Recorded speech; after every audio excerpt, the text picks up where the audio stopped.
Saludos, muy buenas noches. Es jueves 10 de mayo. La noticia sigue en el entorno financiero. Bankia se convierte en el octavo banco nacionalizado desde el comienzo de la crisis y el Estado se hará con el control del 100% de las acciones de BCA. Se baraja que el desembolso de Bankia ronde los 7.000 millones. Caja Castilla-La Mancha fue la primera entidad rescatada por el Estado. Cajasur fue la segunda con el seno de los fondos del FROB.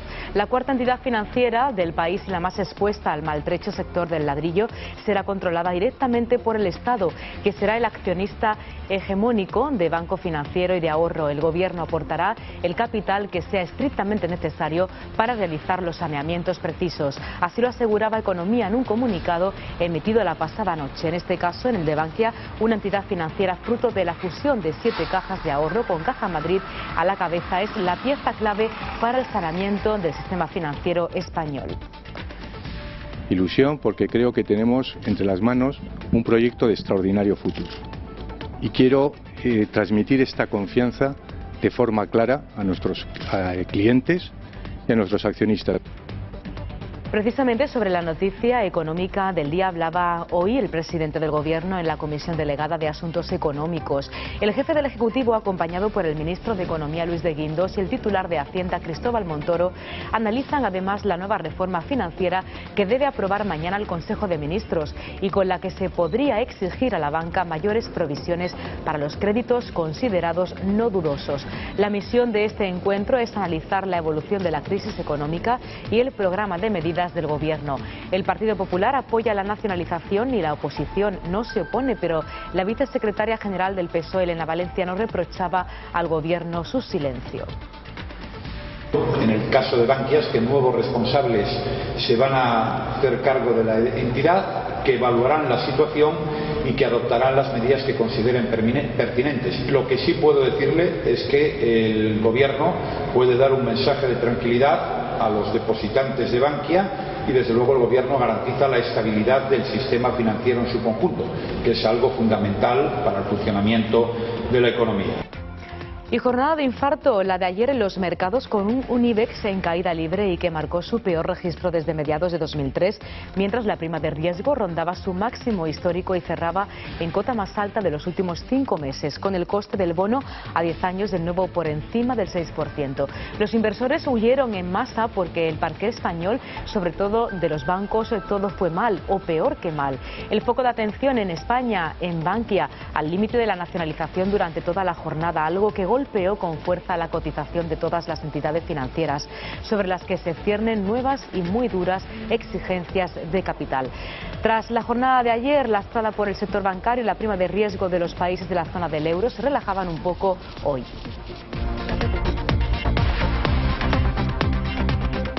Y en Andalucía, la juez que instruye el caso de los ERE, Mercedes Alaya, investiga ahora pagos por 43.200 euros a un dirigente de comisiones obreras prejubilado. Se trata de Juan Antonio Florido, liberado en Itasal y se prejubiló con un salario de 1.500 euros y percibió un complemento de 600 euros al mes durante 6 años con otras 3 pólizas.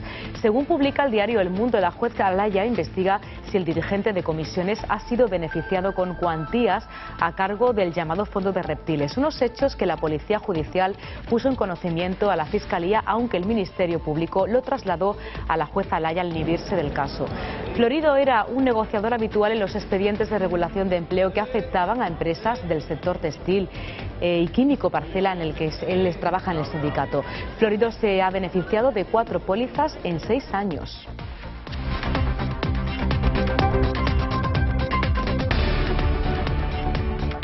Y más cosas, el Consejo de Ministros de Cultura de la Unión Europea ha designado hoy formalmente a San Sebastián como capital cultural europea para 2016, un título que compartirá con la ciudad polaca de Wrocław. La decisión del Consejo supone el último paso en el proceso de nombramiento de la capital cultural y a continuación un jurado europeo va a supervisar el periodo de preparación de las 2 ciudades para garantizar que cumplan el programa anunciado.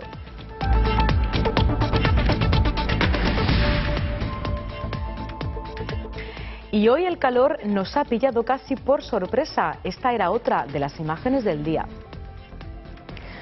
Aunque llevábamos algunos días con altas temperaturas, hoy este era el termómetro en Sevilla capital, hasta 38 grados, valores récords para esta fecha del año, pues no se daban desde 1999. Los ciudadanos se afanaban en refrescarse en fuentes del lugar y zonas cercanas al río Guadalquivir, donde es muy habitual ver a la gente intentando soliviantar las altas temperaturas.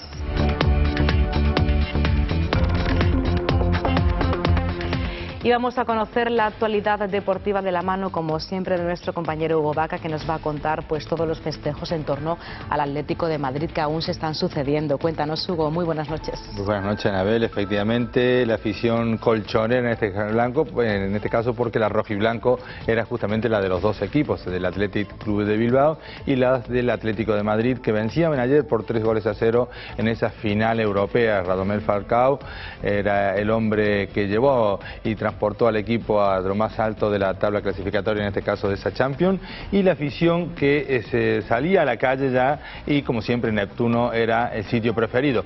No todos fueron buenos momentos, ya que al final también de la tarde-noche de ayer, justamente un grupo de aficionados, también aquellos que no deben de estar en los sitios ni en ninguna celebración, creaban algunos problemas y empañaban en cierta manera la alegría, la algarabía que tenían el resto de los aficionados que se pasearon por las calles de Madrid con esos colores rojo y blanco de la camiseta del Atlético de Madrid.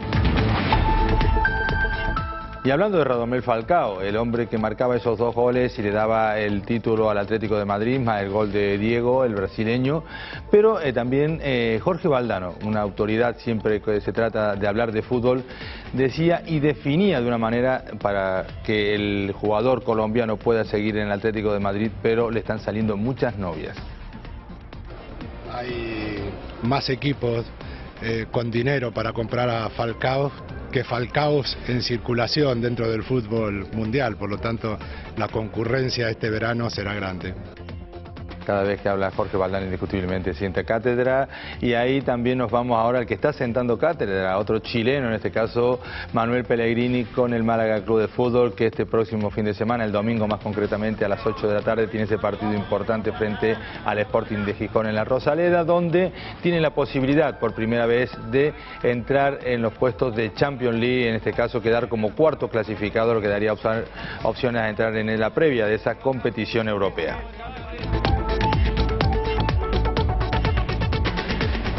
El deporte vendrá después, como siempre. Ahora vamos con otros asuntos del día.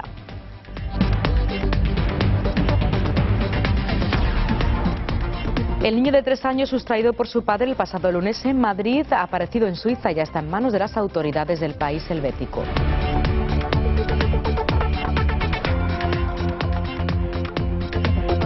José Bretón no perdió a sus hijos en el Parque Cruz Don Conde, así lo delata una grabación que descubre su macabro plan.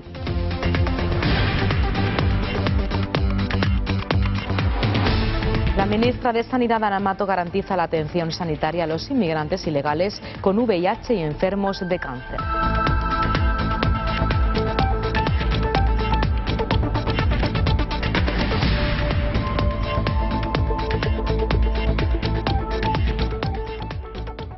Como ya saben, Bankia se convierte en el 8º banco nacionalizado desde el inicio de la crisis del Estado y se hará con el control del 100% de las acciones de BCA, y se baraja que el desembolso en Bankia ronde los 7.000 millones. Caja Castilla-La Mancha fue la primera entidad rescatada por el Estado. Cajasur fue la segunda con el estreno de los fondos del FROB. La cuarta entidad financiera del país y la más expuesta al maltrecho sector del ladrillo será controlada directamente por el Estado, que será el accionista hegemónico del Banco Financiero y de Ahorro. La matriz de Bankia ha sido esta semana protagonista de la actualidad económica, con el relevo forzado de Rodrigo Rato primero y la llamada de auxilio de su nuevo presidente. El Estado se hará con el 100% del Banco Financiero y de Ahorros. La matriz de Bankia nacionalizará la entidad. La forma es convertir en acciones el préstamo de 4.465 millones de euros que concedió a través del FROB a finales de 2010 para la creación del grupo. Con la toma de control de BCA, el Estado se hace con el 45% de Bankia, la cuarta entidad financiera española, resultado de la fusión de Caja Madrid, Bancaja y otras 5 cajas. En un comunicado del Ministerio de Economía se explica que esta decisión se toma para garantizar la solvencia de Bankia, la tranquilidad de los 10 millones de clientes y disipar las dudas en los mercados. El Gobierno considera la nacionalización porque es improbable a su juicio que Bankia pueda devolver el capital en 5 años. Desde el grupo financiero se destaca que son ellos los que piden la entrada del Estado. Ayer José Ignacio Goirigolzarri, tras ser nombrado nuevo presidente de Bankia, declaraba que asume el reto de hacer el grupo más fuerte y rentable. Ilusión porque creo que tenemos entre las manos un proyecto de extraordinario futuro. Y quiero transmitir esta confianza de forma clara a nuestros clientes y a nuestros accionistas. El Gobierno ha dicho que aportará el capital que sea estrictamente necesario para sanear y asegurar el futuro del grupo. Consciente de la preocupación de los españoles ante el dudoso futuro de la entidad horas antes del anuncio, el jefe del Ejecutivo, Mariano Rajoy, desde Portugal garantizaba el saneamiento de la entidad y advertía de que el Gobierno regulará el sistema bancario con coraje y determinación. El presidente de nuestro Gobierno respondía así, aunque sin confirmar, pero también sin desmentir a los interrogantes sobre la nacionalización de al menos parte de Bankia, en este caso del 100%. Rajoy insistió en que son momentos muy difíciles y duros, pero que hay que tener determinación, coraje y las ideas muy claras. Sin estar en la agenda de la cumbre hispanolusa que ayer se celebró en Oporto, Bankia se convirtió en objeto de máxima atención no solo para la delegación española, sino también entre la amplia representación del Ejecutivo portugués que tomó parte en el encuentro bilateral. Consciente de la repercusión y desconfianza que la crisis del cuarto banco español puede generar sobre todo el entramado bancario, Mariano Rajoy trató de lanzar con claridad su intención de actuar sobre el sistema financiero de manera contundente y rápida. En el caso de Bankia, que nuevos responsables se van a hacer cargo de la entidad, que evaluarán la situación y que adoptarán las medidas que consideren pertinentes. Lo que sí puedo decirle es que el Gobierno puede dar un mensaje de tranquilidad a los depositantes de Bankia y desde luego el Gobierno garantiza la estabilidad del sistema financiero en su conjunto, que es algo fundamental para el funcionamiento de la economía. El presidente del Gobierno respondía así, sin confirmar, pero también sin desmentir, a los interrogantes sobre la nacionalización de al menos parte de Bankia. Tratando de sacar los focos de encima de Bankia, Rajoy anunció que en la cita de mañana con su gabinete profundizará en el saneamiento del sistema financiero iniciado en febrero con el objetivo capital de favorecer la vuelta del crédito, porque sin él no hay inversión y sin inversión no hay crecimiento. Rajoy también tuvo presentes en Oporto a los clientes de Bankia, a los que dedicó un mensaje de tranquilidad porque el Gobierno garantiza la estabilidad del sistema financiero en su conjunto. Rajoy insistió en que son momentos difíciles y duros, pero hay que tener determinación, coraje y las ideas claras. Y jornada de infarto la de ayer en los mercados financieros, con un IBEX 35 en caída libre y que marcó su peor registro desde mediados del año 2003, mientras la prima de riesgo rondaba su máximo histórico y cerraba en su cota más alta de los últimos 5 meses, con el coste del bono a 10 años de nuevo por encima del 6%. Los inversores de esta forma huyeron en masa del parqué español, sobre todo de los bancos. Todo fue mal, o peor que mal. El foco de atención en nuestro país estaba en Bankia, al límite de la nacionalización durante toda la jornada, algo que golpeó con fuerza la cotización de todas las entidades financieras, sobre las que se ciernen nuevas y muy duras exigencias de capital. Tras el día negro de ayer en la bolsa, lastrada por el sector bancario, la prima de riesgo de los países de la zona del euro hoy se relajaban un poco. La prima de riesgo de España mejoraba hoy en la apertura de la sesión hasta los 452 puntos básicos, tras marcar ayer un nuevo máximo anual en 456 puntos, influida por las dudas sobre Grecia y en la espera del nuevo plan de saneamiento para el sector financiero español. Poco antes de la apertura de la bolsa, el bono español a 10 años, cuya diferencia con el bono germano de igual plazo marca la prima de riesgo, presentaba un rendimiento del 6,62%, inferior al 6,080% de ayer. El germano ofrecía por su parte un 1,539% después de que las dificultades que tienen los partidos griegos para formar gobierno tras las elecciones del domingo. En este escenario, la prima de riesgo de Grecia se elevaba hasta los 2.279 puntos, desde los 2.217 precedentes, en medio de especulaciones que apuntaban a un posible abandono del país de la moneda única. La prima de riesgo francesa empeoraba también hasta los 134 puntos tras terminar en 131, también a la espera de la nueva etapa que empezará cuando tome posesión el nuevo gobierno del socialista Hollande. Portugal, por su parte, mantenía su riesgo 1.002 puntos. Italia lo empeoraba hasta los 408 desde los 405 previos. Y seguimos hablando de Bankia. Tras la petición de los socialistas, el ministro de Economía, Luis de Guindos, se reúne hoy con el dirigente socialista Valeriano Gómez y el equipo económico del PSOE. Previamente, la dirección socialista mantenía esta mañana un encuentro para fijar su posición ante este asunto. Respecto a la nueva reforma financiera, de Guindos explicaba a Gómez que la intención del gobierno es aumentar la provisión de las entidades financieras a fin de ofrecer mayores garantías y avanzar en el saneamiento del sector. La cifra calculada por el ministro, según Gómez, es de entre 20.000 y 30.000 euros más. Y de Bankia hablamos ahora de otra entidad financiera, el BBVA, que dibuja un panorama con luces y sombras. Avisa de que la tasa de paro batirá este año en España su marca histórica del 24,5%, una previsión que, según el informe, supone empeorar en 2 décimas la realizada por el propio organismo con anterioridad. Sin embargo, tras describir un cuadro desolador sobre la evolución de la economía española, el BBVA estima que en largo plazo la reforma laboral creará 2 millones de puestos de trabajo adicionales.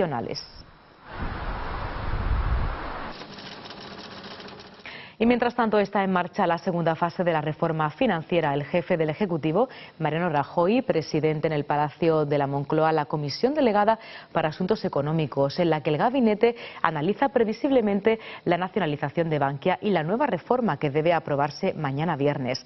Rajoy decide, al llegar al gobierno, tomar las riendas de la gestión de la crisis y presidir él mismo la comisión.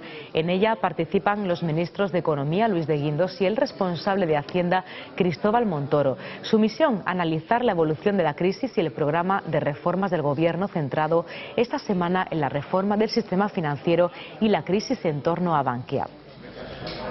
Y para ello lo que vamos a pedirles son 2 cosas: que valoren adecuadamente los activos inmobiliarios por parte de las entidades y que se ajusten esos activos a precios de mercados, procesos que ya se han iniciado pero que creemos que debe profundizarse en ellos, con un objetivo capital: que se vendan viviendas, que se conceda crédito y que no haya dudas de ningún tipo sobre nuestras entidades financieras.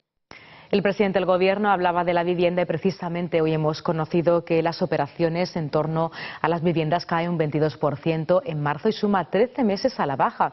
En total se han producido casi 25.500 operaciones, de las que el 52% se han realizado sobre viviendas de segunda mano.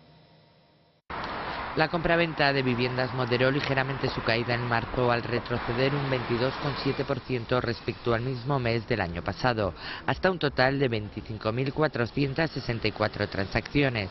Ya son 13 meses consecutivos de bajada. El retroceso interanual de marzo es inferior al de febrero, cuando las ventas se redujeron casi un 32%. Del total de inmuebles vendidos en marzo, el 52% fue vivienda de segunda mano y el 48% de nueva construcción. La mayor parte de viviendas vendidas en el tercer mes del año, en concreto el 86,7%, fueron libres y el 13,3% protegidas. Casi el 60% de las compraventas de viviendas se registraron en 4 comunidades: Andalucía, Cataluña, Madrid y Valencia. Con estos datos, la venta de viviendas se mantiene lejos de las cifras que se alcanzaban en pleno boom del sector, cuando se llegaron a superar las 80.000 transacciones mensuales, a pesar de la rebaja del IVA del 8 al 4%. Y en relación a las viviendas, un dato, y es que en España hay vacíos 2.600.000 pisos, muchos de ellos pendientes de ser vendidos, en propiedad de bancos o de inmobiliarias que están a punto de quebrar. En Benalmádena, por ejemplo, hemos encontrado un bloque de viviendas de una promotora que se ha declarado en concurso de acreedores. Varias familias han ocupado 29 apartamentos en Torremolinos que estaban vacíos debido a que la promotora se encuentra en concurso de acreedores. Las viviendas carecen de luz y agua y los moradores se han enganchado a los suministros públicos, por lo que la policía ha tenido que intervenir. Sin embargo, mientras no haya una decisión judicial, la policía no podrá obligar a las familias a que abandonen los apartamentos a pesar de las quejas de los vecinos de calles aledañas. Sebastián Vargas, portavoz de las familias. El motivo de él estar aquí es porque, ya les digo, son 27 pisos, 27 familias, se encuentran en una circunstancia pues bastante mal, preocupante, con hijos, padres de familias con hijos menores y bueno, que se encuentra a la mitad que lo echan de su alquiler, no puede llegar a 600 o 500 euros de alquiler, la otra mitad porque lo echan de su hipoteca, está pagando 11 y 12 años de hipoteca y se encuentra en una circunstancia bastante preocupante, ¿no? Meternos aquí porque de la oída que tenemos por medio de amigos que vienen aquí cerca de que esto lleva 6-7 años cerrado y bueno, lo que queremos, como bien dice la Constitución, una vivienda digna. Estamos dispuestos a pagar lo que esté en nuestro alcance y llegar a un acuerdo, bien con el banco, con el ayuntamiento, con la que haga falta. Estas familias se instalaron hace casi un mes, han adecentado el garaje para aparcar sus coches, han limpiado la piscina y han fijado una cuota mensual de 20 euros para el mantenimiento de las zonas comunes. Y hablando de viviendas y de bancos, el cóctel puede acabar en desahucio. General Electric Money Bank ha iniciado el proceso para desahuciar a Montse Roca, de 47 años, aunque es un caso más complejo, ya que la afectada padece una enfermedad degenerativa en fase final. Montse cobra una pensión de 800 euros al mes, con la que no puede pagar la hipoteca que contrajo junto a su marido, que la abandonó hace 2 años. General Electric Money Bank ha iniciado el proceso para desahuciar a esta mujer, Montse Roca, una discapacitada de 47 años que padece una enfermedad degenerativa en fase final. La financiera le reclama una deuda de más de 200.000 euros, más 70.000 de gastos, por no poder hacer frente a una hipoteca que contrajo con su marido, que la abandonó hace 2 años. Él debía satisfacer el 50% de la hipoteca, pero nunca se hizo cargo de los pagos. Montse solo cobra una pensión de 800 euros al mes, por lo que no puede pagar la hipoteca. Además tiene una hija de 22 años, que es quien se ocupa de ella día y noche, y por lo tanto tampoco puede trabajar. Me encuentro muy mal. Más por la hija que por mí. Porque por mí, si me ingresan o como me queda poco tiempo, supongo, me lo tomo a risa, pero bueno. Pero creo que es más bien por la niña. El presidente de la Asamblea de Discapacitados de Cubellas, donde vive Montse y su hija, Lluís Criado, ha presentado una instancia ante el ayuntamiento para poder exponer la situación que vive esta mujer en el próximo pleno municipal, para que el consistorio tome cartas en el asunto. De momento, la única solución que ha ofrecido la financiera es que vendan su piso. Ella solo pide poder vivir en el piso con un alquiler social. Es la cara más dura, la más triste de la sociedad española, que sufre esta gran crisis económica y siempre afecta, como no, a los más débiles. Le deseamos toda la suerte del mundo a esta persona. Cambiamos de asunto, hablamos de Repsol, que registró un beneficio neto de 643 millones de euros entre enero y marzo, lo que supone un 12% más que en el mismo trimestre del año pasado, excluyendo YPF, expropiada, como saben, por el gobierno argentino el pasado mes de abril. Repsol sin YPF ganó 643 millones de euros hasta marzo, un 12,4% más gracias a la subida del petróleo. Si se incluye la filial argentina, expropiada el pasado mes de abril, la mejora habría sido de un 3,5%, hasta los 792 millones de euros. Así lo ha comunicado la compañía a la Comisión Nacional del Mercado de Valores. La petrolera explica que para dar transparencia y facilitar el análisis de sus resultados, ha decidido presentar sus cifras, excluyendo la aportación de las actividades de YPF e YPF Gas durante el periodo después de la ilegal expropiación. Más allá del negocio argentino, Repsol vincula la evolución de sus cifras a la mejora de los precios del crudo, la normalización de la situación en Libia y los mayores resultados de la división de gas natural licuado. Por negocios, el crecimiento se apoyó en la división de exploración y producción, que aumentó un 33,5%. Repsol ha avanzado hoy que el próximo 29 de mayo presentará su plan estratégico hasta 2016, que se apoyará en el crecimiento orgánico del área de su actividad de refino, tras la ampliación del negocio de Cartagena y Bilbao.